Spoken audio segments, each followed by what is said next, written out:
Silence does not mean shutting your mouth silence. What is being referred to as silence or nishabd? One cannot do this. One can become this. See if you can articulate the same things that you're saying with half the number of words. Suddenly you will become extremely conscious of everything.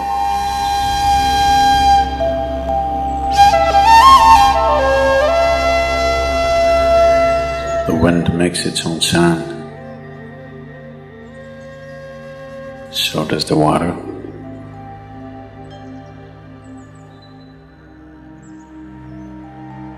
So does the earth. In fact, so does the sky. All the celestial objects are making their own sounds. There are sounds of pain, sounds of pleasure, sounds of misery, sounds of joy.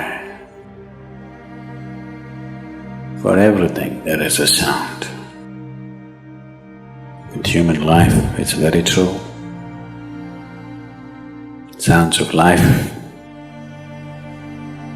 and there are sounds of death, and there are even sounds of silence.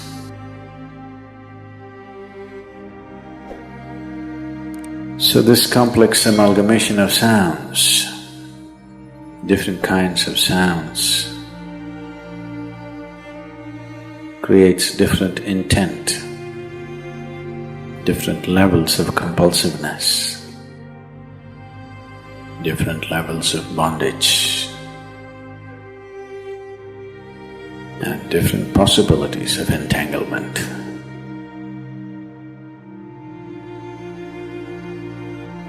In all this, why one chooses to become silent? Silence is not a way of denying yourself life. It is not even about denying yourself articulation. Silence is about moving from compulsiveness to consciousness.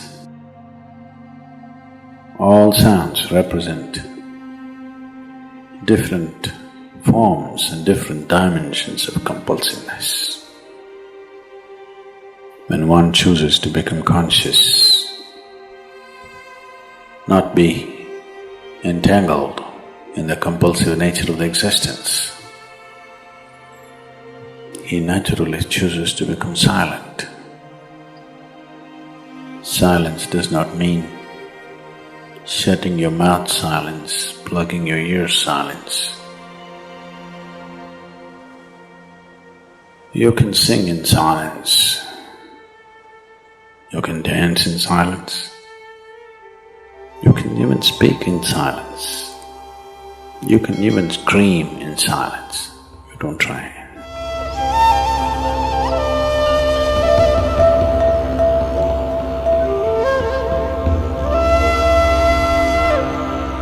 That does not mean when everybody is silent you scream. That is not screaming in silence.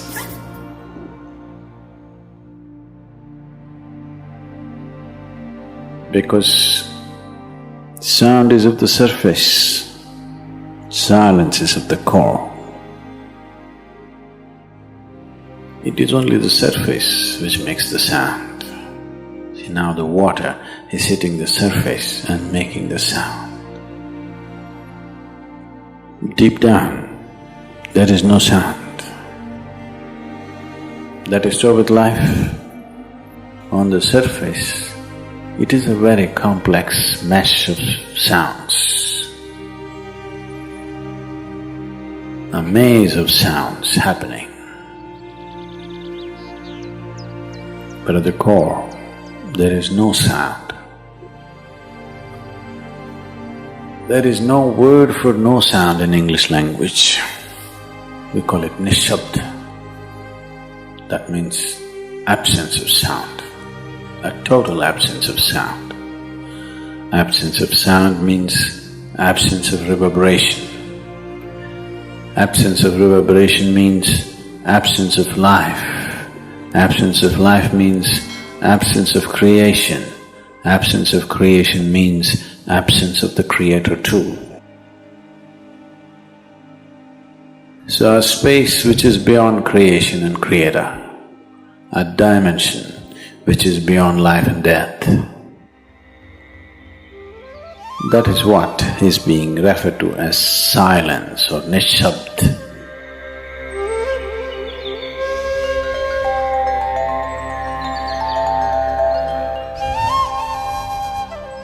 One cannot do this. One can become this. Commonly, there are two words employed to describe this. One is maun, that means you're practicing silence, you're not silent.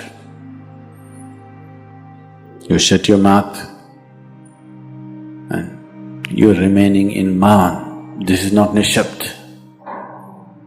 Maun means you're practicing silence. If you're practicing something, obviously you're not that. Are you life or are you practicing life? I'm asking you. Are you life or are you practicing life? Practicing life? No, your life. Maybe not very well practiced, but your life. Similarly, there is a difference between practicing silence and becoming silence. Practicing silence starts as a certain restriction, but slowly, as one practices silence, one can possibly become silent. One can become silent in intense activity, but nobody can keep up intense activity forever. Moments of intense activity are only moments, nobody can sustain it. You'll expend yourself. Only if you can achieve it in inactivity, it is sustainable. If something is possible only in intense activity, it is never sustainable. In a very intense and ecstatic moment of singing, somebody may become or taste a moment of silence. But how long can you keep it up? Your throat will tear. And your neighbors may kill you. Possible. So this possibility of coming to silence or becoming silent also means to become still, to become utterly still. Stillness can be achieved in so many ways. If you watch a snake, he's still. If you watch a tiger which is on a hunt, absolutely still, charged but still. These are all different dimensions of stillness practiced for survival. If a snake moves too often, he'll get killed. If a tiger does not know how to be still, he'll never get his food. These are all acts of survival. A human being, for survival, he has to be active. Only when his vision falls upon something which is beyond survival, then he will think of stillness. Then he will understand as he observes himself, as he notices the complexity of one's compulsions. He understands the only way to solve it is to become still. to train this body, to train this mind, to become still.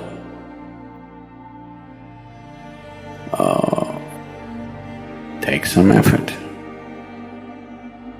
If one is simply blissed out, he will become still.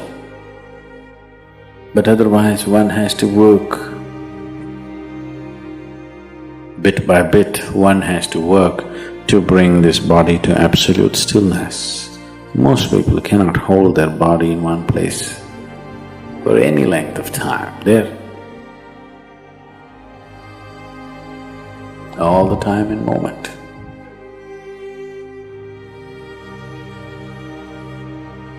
As it is said, a man is ill only because he does not know how to be still. Because in stillness, you are in touch with a dimension way beyond creation. Once one is in touch with that, there is no such thing as illness.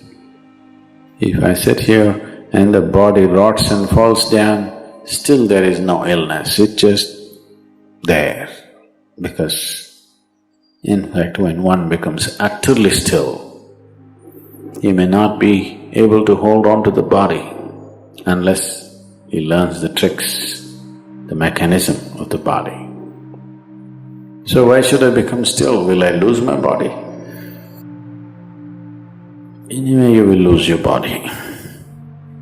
When the time to lose your body comes, if you want to lose it gracefully, then you must know at least a little bit of stillness. If you want to put your body down like you can put this piece of cloth down, with the same ease, with the same gracefulness, then you need to have some stillness in you. Otherwise, you and your body, you have to be torn apart, which is an ugly thing to do. When you're being torn away from your body, it is an ugly and painful thing to do, unless you can keep it down. There's no grace in life. So if one has to attain to that grace, at least a certain amount of stillness has to enter your life. For this to happen, a certain level of silence has to enter your life. If right now it is not coming, at least practicing a little bit of Maum. In an hour, if you're speaking 1573 words right now, how many more? How many words do you spit out in a minute? 1573, you're actually doing that many? I thought that's impossible. Okay, I believe you. So whatever number you're doing, see if you can articulate the same things that you're saying with half the number of words. Suddenly you will become extremely conscious of everything. Right now, our oral diarrhea is happening. If you're doing 1573, it's diarrhea, okay. Now, if you have to hold back half the words and still say the same things, now you have to be very conscious, otherwise you cannot say it. Just try this and see. Tomorrow, one day. In an hour, normally what number of words you utter, make it half. Don't curtail your activity, still say the same things. But with half the words, how wonderful the whole world will feel, you know.